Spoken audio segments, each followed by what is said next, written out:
But specially सर्वपित्र अमावस के दिन लोगों का बहुत मन करता है कि चलो पूरे इतने दिनों में नहीं कि आज तो मैं कुछ कर ही देता हूँ मेरे पितरों के लिए, तो कुछ और अगर आप रेमेडीज बताओ। डेफिनेटली, देखिए इसमें रेमेडीज बहुत हैं। पूरे के पूरे पितृपक्ष 16 के 16 दिन शिव मंदिर जाइए, कच्चे दूध में काले तिल डाल के शिवलिंग पे अर्पण करिए।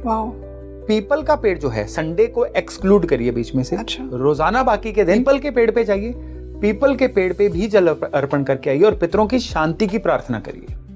भगवान शंकर का जो मंदिर होता है ना, या ऊर्जा होती है, वहां पे पितरों की शांति की प्रार्थना करना बहुत ज्यादा इफेक्टिव वे होता है। और सारे के सारे पितृपक्ष में संध्या के समय शिव मंदिर जाइए और एक घी का दिया, जो घी दिया जो है वो अपवर्ड्स हो, वो पितरों की शांति के लिए जला के आइए। ओके।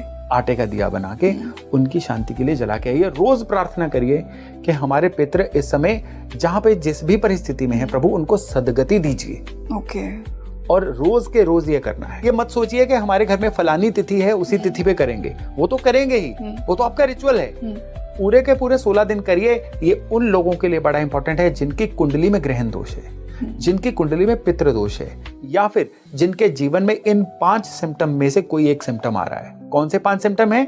जिनके जीवन में रोजी रोटी का जो है वो साधन नहीं बन रहे हैं, कोई काम नहीं टिक रहा है, जिनके जीवन में धन की बरकत नहीं आ रही है, कर्ज लगातार बढ़ता जा रहा है और उनको रीजन समझ नहीं आ रहा है कि आखिर ये क्यों हो रहा है। तीसरे, उनको रिलेशनशिप में दिक्कत आ रही है, या घर में मंगल कार्य नहीं हो रहे हैं, विवाह योग्य बच्चे हैं, लड़का लड़की है, उनकी शादी नहीं हो रही है, या फिर उनके जीवन में घर में शादी हो गई है लेकिन संतान नहीं हो रही है, या संतान को कोई ऐसा रोग है कि जिसकी वजह से आगे जो परिवार है वो बढ़ने से रुक। और चौथे नंबर पे उस घर के अंदर इतनी लड़ाइयां या रोग हैं कि क्या ही कहने। और 5वें नंबर पे उस घर के अंदर जो है किसी ना किसी वजह से कभी रोग, कभी एक्सीडेंट्स, कभी किसी तरह से पैसे की कमी, या किसी तरह से कोई आपदा, उस वजह से उनके परिवार में लगातार एक सीरीज में चेन ऑफ अनफॉर्चुनेट इवेंट्स चल गए। इन 5 में से किसी को अगर कोई 2 भी सिम्टम दिख रहे हैं ना, तो इसका मतलब है कि कुंडली में देखने योग्य या साइलेंट पितृ दोष तो उनके जीवन में उपस्थित है।